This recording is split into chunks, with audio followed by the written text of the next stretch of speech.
En Historias de Emprendimiento, hoy hablamos con Clara Fernández, fundadora y co-CEO de Rosita Longevity, una empresa que comenzó su andadura en 2020, aunque ya contaba con una larga experiencia asociada a una actividad de años en el balneario de Cofrentes en Valencia y que a través de la transformación digital ha evolucionado para ofrecer su conocimiento a quienes quieren envejecer de forma saludable, gracias a sus planes personalizados que nos prometen vivir más años y con mejor salud. Enisa financió a Rosita Longevity con 225.000 euros en 2021. Bienvenida, Clara, a Historias de Emprendimiento de Enisa Podcast. Muchas gracias, Marta, por tenerme aquí. Pues vamos a conocer un poco qué es Rosita Longevity, cómo se crea. Bueno, pues a ver, yo llevo más de 10 años creando el proyecto de la Escuela de Longevidad del balneario de Cofrentes, que es como un campamento donde enseñamos a las personas a partir de 65 años a vivir más años con buena salud. Entonces, como parte de los programas de balnearios de IPSERSO, esto es lo que hemos creado, es un concepto donde la gente viene 10 días, una o dos veces al año, a hacer una combinación de diagnósticos, tratamientos y sobre todo muchísima educación.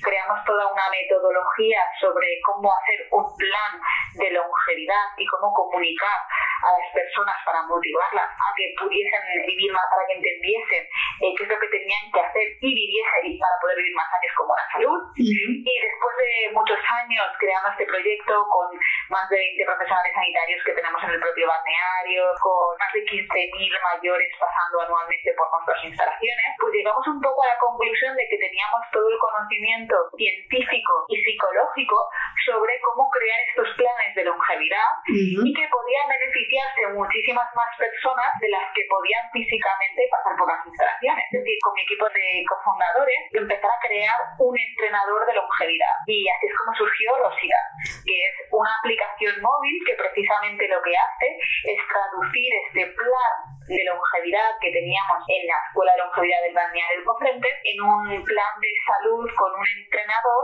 a través de una aplicación móvil. Luego hablaremos precisamente del equipo de Rosita. Quería preguntarte también antes, efectivamente dices que Rosita es una spin-off de esta empresa familiar en Cofrentes. ¿Hay mucha diferencia entre una empresa y una startup como es Rosita? Bueno, completamente. O sea, primero diría que hay una diferencia entre un producto médico físico y un producto médico digital, que es completamente diferente, ya que, por ejemplo, pues en una clínica tú contratas a un buen grupo de profesionales sanitarios y hablas y debates con ellos y luego ellos entregan en persona el producto, pero tú ya no tienes que estar en el día a día gestionando el producto individualmente a cada usuario, mientras que en la aplicación móvil tienes que diseñar todas las interacciones, todas las casuísticas, desde el día 1 hasta el día 500, entonces es completamente diferente porque tiene una laboriosidad técnica completamente diferente. Entonces ahí es muy diferente la parte de médico digital, de la médico físico presencial.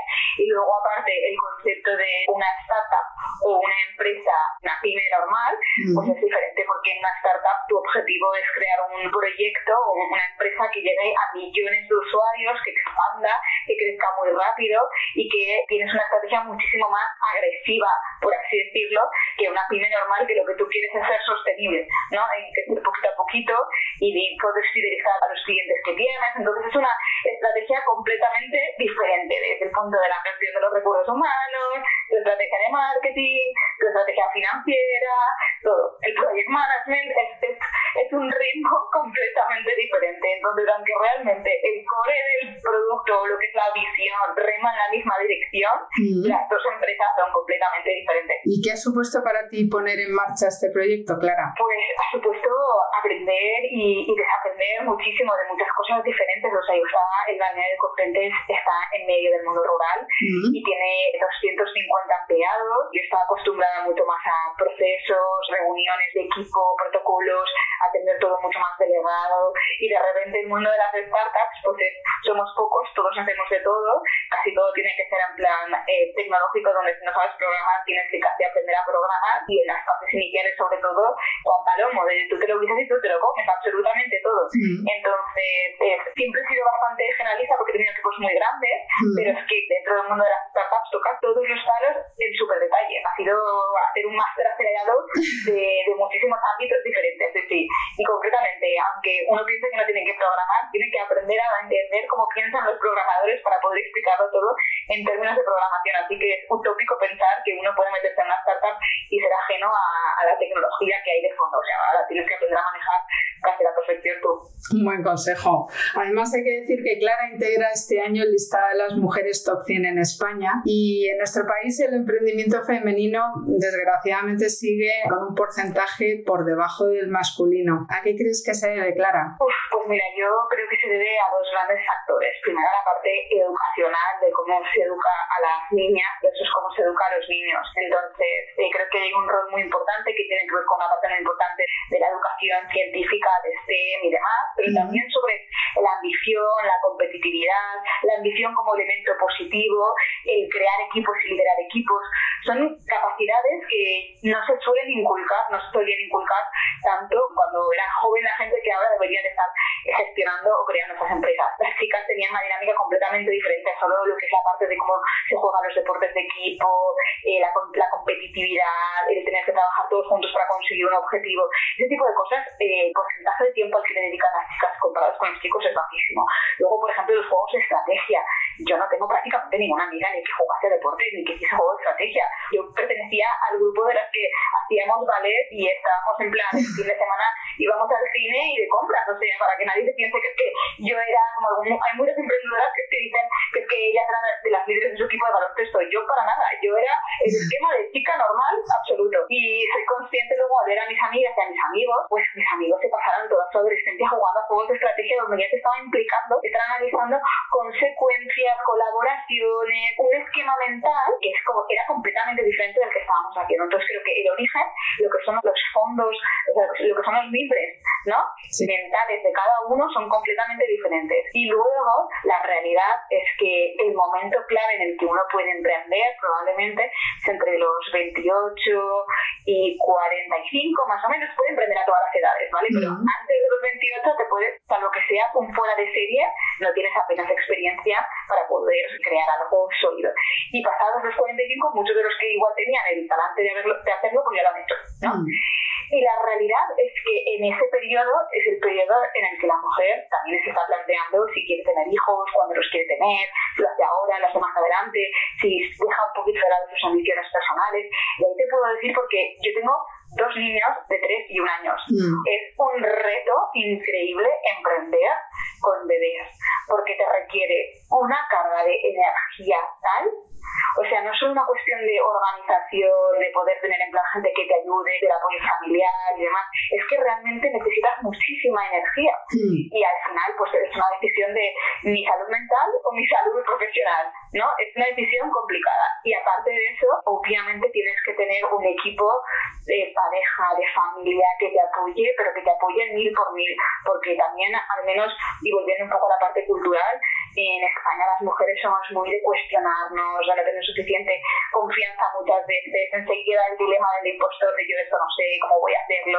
Entonces ahí se junta esto con la carga de energía, con las dificultades, y entiendo que haya muchísimas mujeres que digan que mira, yo lo haría, pero ya si eso lo hago más adelante, que esta fase de mi vida no sé cómo voy a coordinarme si no. Yo creo que eso es un poco, es que cómo vengas tú con tu pasado, más la circunstancia que te rodee en este momento en el que debería de ser el momento de mayor creatividad profesional. Y es verdad que todo esto está encima de la mesa, de todo el ecosistema y a nivel político, pero realmente, ¿qué soluciones tangibles piensas que se pueden adoptar para que haya una mayor paridad? Pues a ver, a mí me parece muy bien todo lo que tenga que ver con forzar las cuotas, dar más ayuda, dar más iniciativas. Pienso sin duda que la parte de la educación es fundamental y hay que empujar y empujar y empujar a que desde los 12 años se esté haciendo más deporte, se esté participando en proyectos de grupo, se esté creando toda una forma de ambición, de competitividad, de desarrollo personal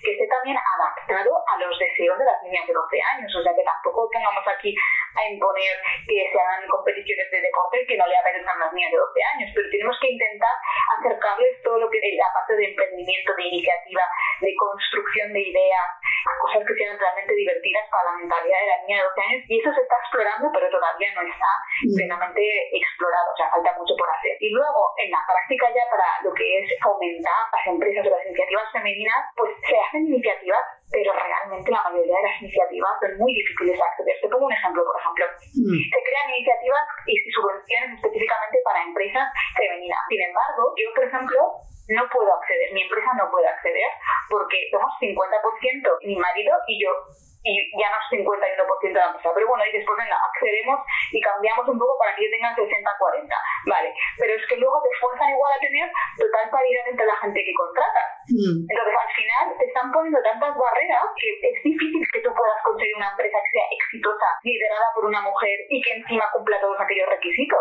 porque es que yo como mujer obviamente no discrimino a nadie que entra, pero si no me entra ningún currículum o me entra uno de cada 100 de programadora y son ostensiblemente peores que los programadores que puedo contratar, yo tengo que ganar por el éxito de mi empresa.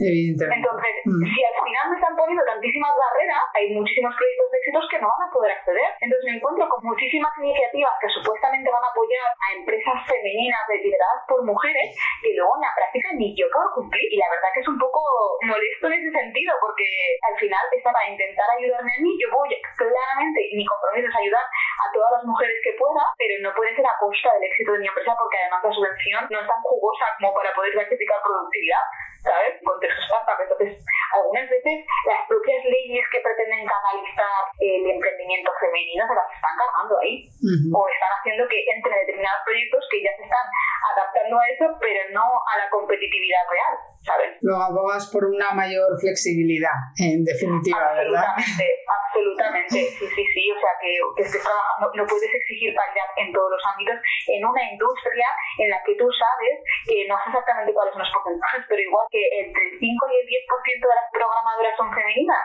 no puedes estar exigiendo eso, ¿sabes?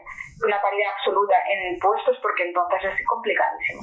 Y acabas de hablar precisamente, bueno, pues de cómo se conforma un equipo. ¿Quién está detrás del equipo de Rosita? Bueno, pues aquí tenemos un equipo claramente muy marcado por todo el mundo sanitario.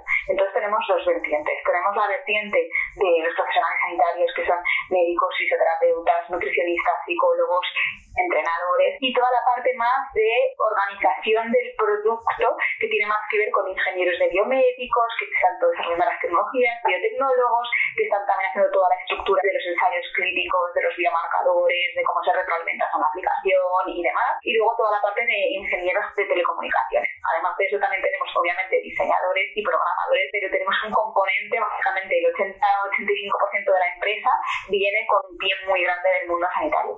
¿Y el modelo de negocio? ¿Qué hace vuestra propuesta diferente? No sé, he leído que sois la escuela de longevidad más grande que hay en Europa. No sé si hay algo parecido, ¿tenéis competidores? Pues mira, en la escuela de longevidad, como concepto de escuela de longevidad, no hay ninguna otra en Europa, ¿vale? Realmente en el mundo de la longevidad lo que existen son médicos que hacen tratamientos individualizados en clínica y que son muy caros.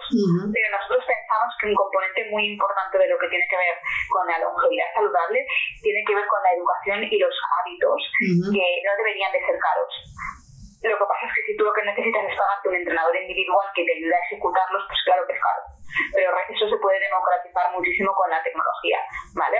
Entonces nosotros lo que estamos haciendo, por un lado en el Balneario de Cofrentes, que es la escuela de longevidad, es que estamos creando un concepto de universidad campamento para mayores, donde te estamos dando todas las clases de teoría en cohortes o en grupos, donde lo que tú vas avanzando, como si fueses en la universidad, que es el año 1, el año 2 y el año 3, y tus troncales son conjuntas a todo el mundo, y tus optativas tienen que ver con tus riesgos o patologías específicos que tú tengas. Y eso configura un plan personalizado. ¿Cómo se traduce eso a Rosita? Pues Rosita, como entrenador de longevidad o coach, ¿vale? Porque entrenador parece que es solo ejercicio y no es ejercicio, solo tiene por un lado toda la parte de creación del plan, que te mide dónde estás hoy, dónde deberías deberías de estar en 5 o 10 años y fija los objetivos para que lo consigas. Entonces, y te elabora un plan, ¿vale? Un plan con tus propios biomarcadores, con objetivos y con acciones que tienes que hacer. Y te permite, dentro de la aplicación, ejecutar la mayoría de esas acciones. Entonces, a través de clases y actividades que se hacen en directo, pero que se quedan grabadas, con profesionales sanitarios. Entonces, puedes como entrar dentro del campamento a través del móvil, ¿vale? Y a la vez dentro de la aplicación, pues puedes luego reparametrizarte y ver cómo has ido empujando esos biomarcadores y cómo te estás acercando a tu objetivo, ¿vale? El modelo de negocio es sencillo, es una suscripción mensual. Entonces, la gente se apunta y puede pagar al mes, al trimestre o al año y tiene acceso a elaborar su perfil y a participar en todos aquellos programas a los que está prescrito por sus objetivos, indicaciones y contraindicaciones, ¿vale? Entonces, realmente lo que tiene es acceso a un pool de profesionales sanitarios muy amplio con diferentes programas que son prescritos específicamente para él.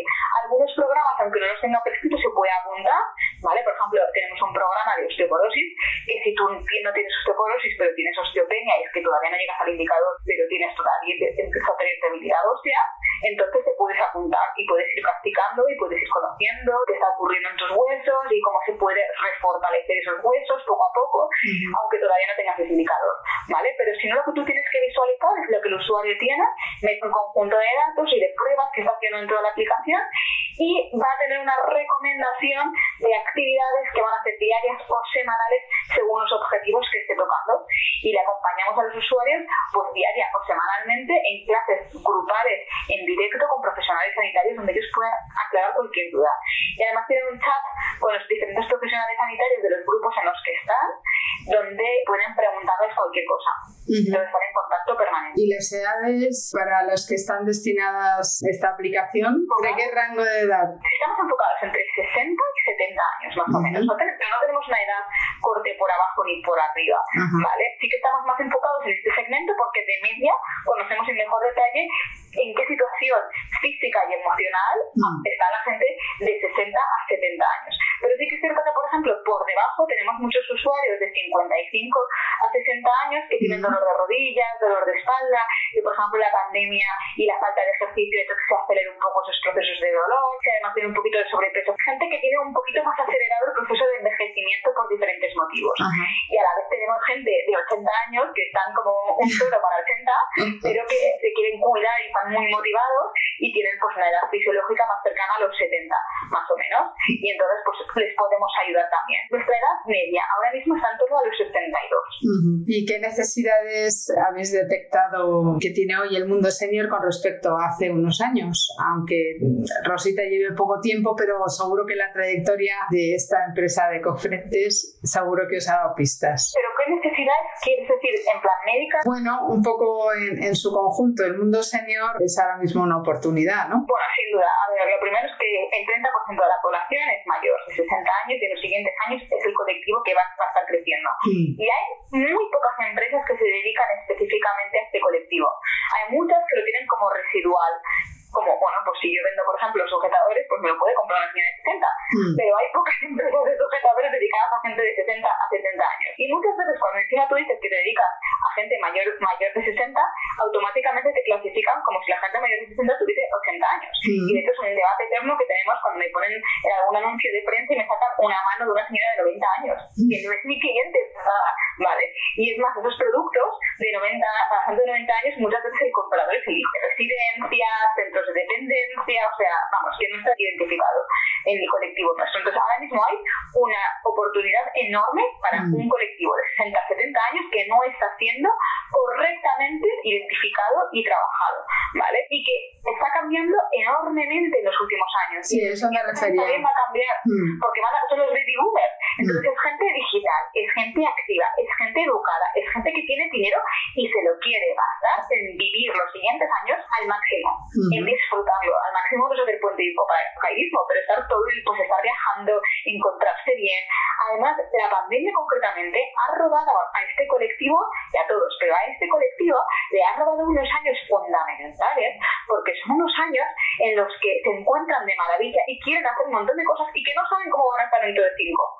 Entonces eso además ha hecho que la necesidad de consumo de este colectivo, de consumo o de cuidarse, sea enorme, ¿vale? O sea, si hay una crisis, yo pienso que va a haber una crisis, que va a ser uno de los últimos colectivos en sufrir la reducción de consumo, porque así como por ejemplo en la crisis del 2019 yo lo veía muchísimo en el balneario, que había mucha gente que decía, ay, pues no sé si voy a poder viajar, o un día a 2 veces voy a ir una vez, porque claro, mis hijos se han quedado sin trabajo y necesitan que yo les ayude. Yo creo que en la siguiente no va a ocurrir, porque esta gente va a decir, bueno, mis hijos voy a intentar ayudarles, pero yo no me puedo quedar sin este viaje porque yo no sé cómo voy a estar en 2 años.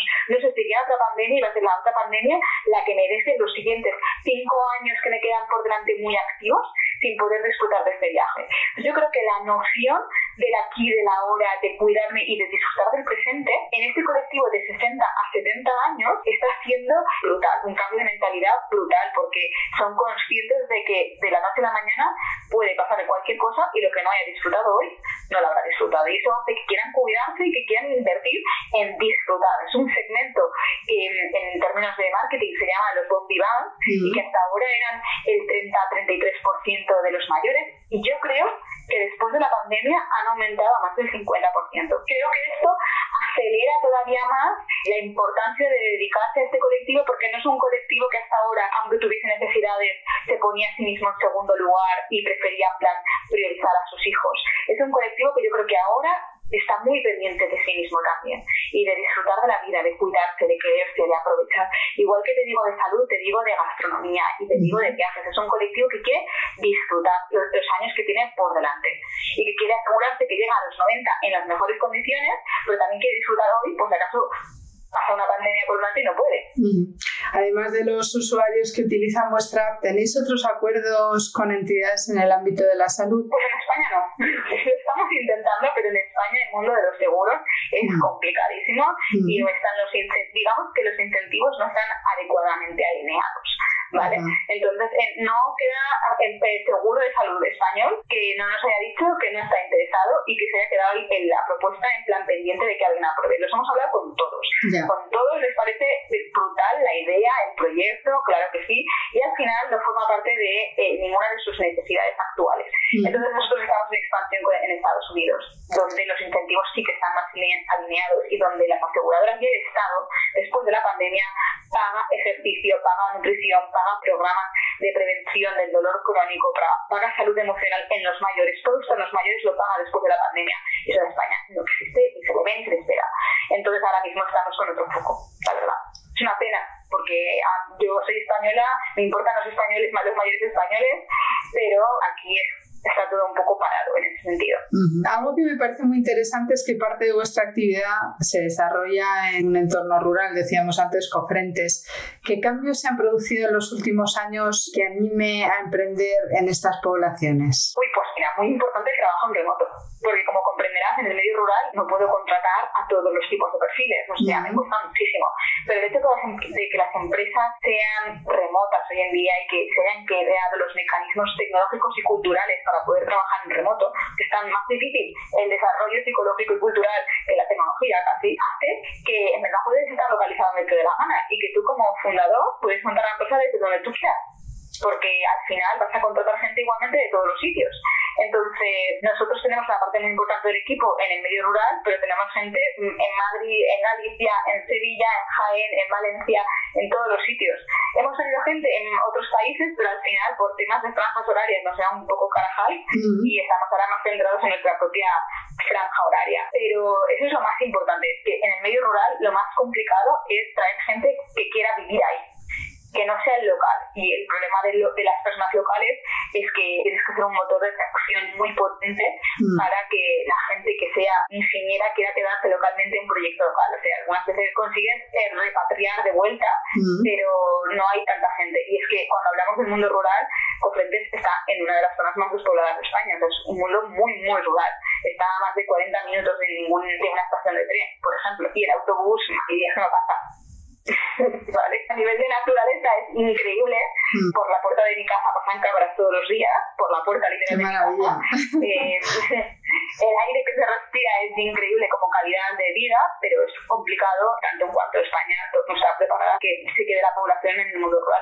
Hablabas tú ahora de alguna de las carencias precisamente para poder emprender en el ámbito rural. ¿Me podrías comentar alguna otra carencia o incluso oportunidades que detectes a la hora de que haya más emprendimiento en este ámbito? Hablando en plata, a los políticos se llena la boca de toda la parte rural y luego son todo trabas para activar cosas. O sea, yo tengo primero muchísimas menos subvenciones por estar en el medio rural que en la ciudad, porque es que en mi medio rural, en mi pueblo, no sacan subvenciones, y en Valencia sí sacan subvenciones de las empresas que se activan en Valencia, mientras que en Cofrentes no, ¿vale? Entonces, solo por eso ya hay, el primer mes ya había como 5.000 euros menos que no podía aplicar, y así suma y sigue. A la hora de aplicar las subvenciones, te puntúan baremos como cuántos doctorados tienes en plantilla, como cosas que los doctorados en general te va a costar muchísimo más traerlos al medio rural.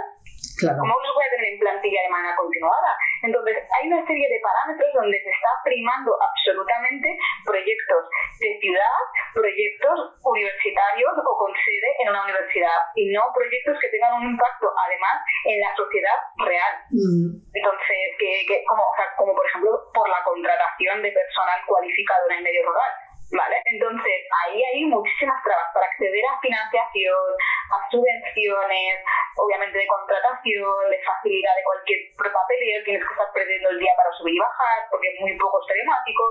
En fin, son todos problemas en casi todos los ámbitos, y a día de hoy o tienes una clarísima vocación rural o es imposible. O sea, realmente yo entiendo que no haya nadie, o sea, porque es que es muy difícil, y luego todos los servicios a los que tienes acceso son muchísimo peor.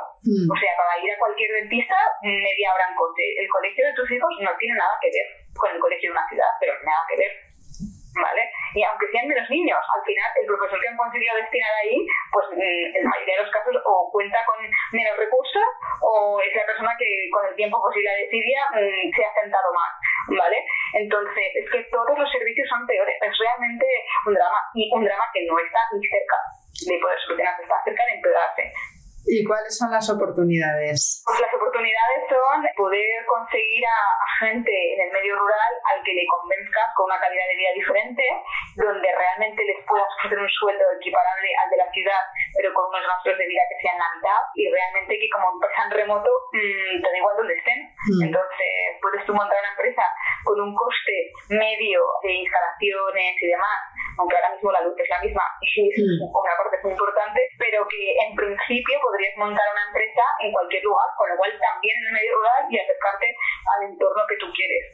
Y en el caso nuestro, la parte fundamental es sobre todo que es que en el balneario hay una media de 500-600 mayores al día. Entonces es que eso te permite iterar el producto, testearlo desde el punto de vista médico, desde el punto de vista de ensayos clínicos, de test de productos básicos, de diseño orientado a personas mayores, porque hay un reto fundamental en todo lo que es la creación de tecnología para mayores, y es que está diseñada por alguien de 30 años que no tiene ni idea de qué problemas tiene la persona y que le ha preguntado un día a su abuela, pero que no sabe. Y aquí lo que necesitas es datos, y eso necesitas estar cerca de una fuente que pueda ser usuario principal. Y eso es lo que tenemos nosotros con el balneario. Realmente es que tenemos ahí todos los días 500-600 mayores que te dan un feedback que no tenemos tiempo de implementar, de todo el feedback que tenemos. Hablemos de financiación, Clara. Obtuvisteis una ENISA de 225.000 euros en 2021. ¿En qué os ayudó concretamente esta financiación? Bueno, pues a ver, en el 2021 justo recibimos el ENISA antes de poder empezar con nuestra siguiente ronda, y lo que nos ayudó es a poder tener un poco de tranquilidad durante unos meses mientras estábamos ejecutando toda la siguiente ronda y siguiente fase de la empresa. O sea, ha sido un puente fundamental, porque uno de los riesgos que tienes con una startup, en la que tienes un nivel de competencia y un ritmo completamente diferente, es que conseguir una ronda de financiación implica mucho tiempo en cuanto a dedicación de los fundadores. Y uno de los riesgos más grandes es que le estés dedicando el tiempo a conseguir dinero y no al producto. Entonces, el poder acceder a financiación que te pueda hacer un poco un puente entre diferentes rondas y que te permita poder dedicarle una parte muy importante de tu tiempo también al desarrollo del producto, es no perder el ritmo. Y eso es fundamental, porque tú tienes tu roadmap, tu plan, y hay veces que nosotros, igual con nuestros propios inversores, solo en el proceso de due diligence, cuando ya lo tenías cerrado, tardas 3 meses o 4. Entonces, esa tranquilidad de que tienes otra fuente que te está haciendo un poco de colchón es fundamental. Entonces, para nosotros eso fue de poder empezar a contratar gente, por ejemplo, cuando ya estén teníamos claro que también íbamos a tener más financiación futura y continuidad, pero contratar hoy y no esperar 6 meses a hacerlo. Y eso deja de desarrollar producto y poder ser el primero y estar ahí antes de que llegue ningún otro, que es muy importante. Entonces, la verdad que nos implicó el no parar la empresa y poder continuarla mientras estábamos consiguiendo pues más financiación. Habéis recibido también, además, varias rondas de inversión, entre otras de Decafund. Sí. ¿Qué hay que tener en cuenta para que un inversor se fije y confíe en un proyecto? Bueno, a ver, son muchísimas variables, pero yo diría que en nuestro caso lo más importante es que crean en el mercado, en el problema que hay y en la solución que estás proponiendo, y por otro lado que crean en el equipo, porque al final es un poco como un founder problem fit, más o menos, ¿no? O sea, que realmente sepan, este es un problema que se tiene que solucionar, un problema muy grande para un mercado muy grande que necesita una solución, y estos son los mejores equipados para poder conseguirla, los mejores que conocemos equipados para poder conseguirla. Entonces, para mí, en nuestro caso, ese ha sido, yo creo que un poco el fundamento. Es cierto que hay miles de industrias diferentes, industrias en las que igual lo único que tienes que hacer es un pequeño cambio, pero el mercado es enorme porque ya te añades a una red de distribución que ya está consolidada y es otra situación, ¿no? Pero en nuestro caso yo creo que poco ha sido la base, el estar de acuerdo con que hay que hacer algo para ayudar a la gente mayor, joven, a planificar y vivir más años con buena salud, y que hace falta una experiencia y un conocimiento médico, técnico y psicológico que es muy difícil de tener si no llevas años y años y años trabajando con este colectivo y pegándote un poquito el culo, intentando entender que sí funciona, que tiene resultados, que sí se entiende cuáles son los canales de distribución, cuál es la mentalidad de la persona, cómo se activa, cómo se mantiene. Entonces yo creo que eso ha sido un poco. Hacías referencia antes a Estados Unidos. ¿Dónde estáis presentes ahora mismo? ¿En qué países? Bueno, estamos en España y en Estados Unidos, en Miami. Y lo que estamos ahí trabajando sobre todo es creando un poco la red de distribución, porque como te contaba, realmente en Estados Unidos la salud está, hay miles de players en salud y hay miles de aseguradoras con miles de proyectos diferentes que trabajan a nivel micro, macro, intermedio, y hay un estado que también está iterando o mejorando continuamente la solución que hace para los mayores. Entonces, ahora mismo es un mercado muy, muy interesante, también porque el gasto sanitario en Estados Unidos es una locura para lo que realmente cubre, y hay muchas personas pensando cómo reducir este gasto sanitario en las personas mayores. Entonces hay una necesidad latente muy clara y hay una organización de los incentivos que hace que se pueda trucar el sistema, pero también que se pueda intentar mejorarlo, que haya posibilidad de innovación, porque hay muchos espacios en los que el mismo que recibe el dinero es el que lo ejecuta, entonces tiene ese propio incentivo en hacer las cosas bien, porque sabe que le van a dar 100 y que si le cuesta 200 se lo come con patatas, pero que si le cuesta 30 gana 70. Entonces, en esa alineación de incentivos hay espacio para mejora continua, y eso es un tema que en las sanidades públicas es muy difícil, porque el que recibe el dinero no tiene ningún problema, o sea, no gana nada si ahorra costes. Entonces tiene que innovar en una estructura que en sí no necesita innovar. ¿Cómo imaginas el futuro de Rosita y cuáles son los próximos retos que tenéis previstos? Bueno, nosotros obviamente hay muchísimos retos de desarrollo de tecnología a través nuestra. Hemos ejecutado un 1% de nuestro roadmap de producto, ¿vale? O sea, nos queda muchísimo con una integración de desarrollo de muchísimo más producto, muchísima más tecnología con inteligencia y visión artificial, muchísima más behavioral science para poder en plan adaptarnos los planes, no solo, o sea, mucho mejor al individuo, pero lo que veo realmente que va a ser más revolucionario en los siguientes meses es todo lo que es los proyectos con Estados Unidos, porque creo que esa línea es la que realmente va a dar la explosión de crecimiento. Estamos ahí hablando con muchos partners y claro, el volumen de mayores que hay ahí y la capacidad que tienen las aseguradoras de difundirlo a millones de golpe es enorme. Mientras que aquí en España te tiras meses y meses y meses debatiendo si quieren empezar un proyecto piloto con 100 personas. Es muy lento y para proyectos de muy poco impacto. Entonces nosotros pensamos que Estados Unidos y todo lo que requiera va a ser el roadmap de los siguientes meses, y aunque tenemos un 1% de nuestro producto ejecutado,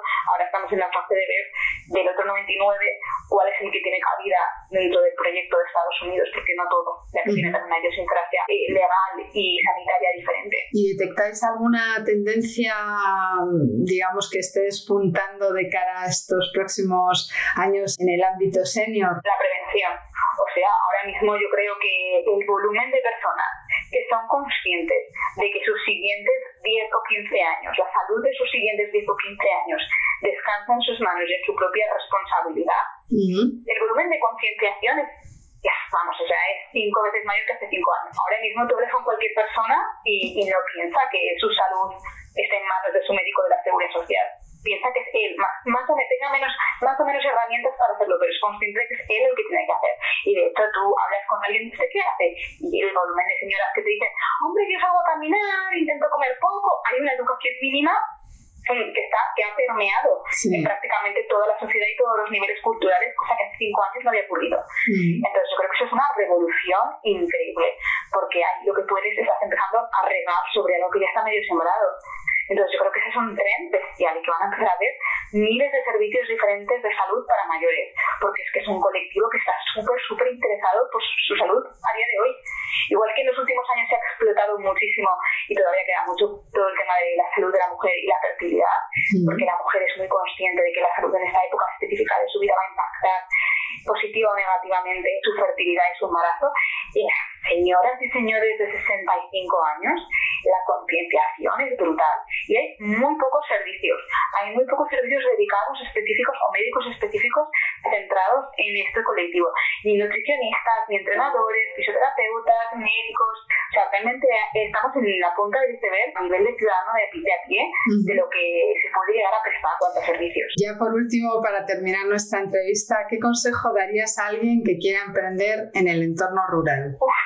Pues a ver, es difícil, es muy difícil y tienes que ser consciente de que vas a tener más dificultades por estar donde estás y tienes que tomar las decisiones de si te compensa o no te compensa, porque es una utopía pensar que alguien te va a ayudar. Nadie te va a ayudar, estás solo en un proceso que es muy complicado, que es muy costoso, y aunque se quieran hacer la foto contigo, nadie te va a dar €1 más porque estás en un entorno rural, ¿vale?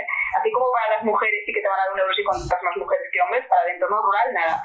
Entonces, pues aprovechate del mundo en remoto, ponle muchas agallas, porque el problema también de la gente que está en el mundo rural es que tiene menos comparativos, participa menos en eventos con otros proyectos, otras startups y demás, y entonces tiene pues muchos más conflictos emocionales como dilema del impostor, le cuesta ser más agresivo, porque al final no es consciente de cómo se mueve el mundo y el dinamismo en este ámbito, o es menos consciente. Entonces yo diría, échale ovarios, porque es que esto es una cuestión de creer, confiar en ti, tirar para adelante, y aunque vaya a ser más difícil, al final lo más importante es tu energía, tu capacidad, y el mundo rural va a ser una piedrecita más en un proyecto que va a estar lleno de piedras, así que no va a ser la gran piedra el mundo rural, hay muchas más, y lo que sí que va a impactar es que si tu familia y tu vida está organizada y está tranquila, pues la tranquilidad es fundamental para poder estar centrado en tu proyecto. Entonces, si tú estás feliz ahí, hazlo desde donde estés feliz, porque eso va a sumar mucho más de lo que te va a restar. Muy bien, pues agradecemos a Clara Fernández este rato de charla que hemos tenido con ella, la cofundadora y co-CEO de Rosita Longevity, y muchísimas gracias, Clara. Nada, a ti, Marta, si necesitéis. Un abrazo muy grande. Un abrazo.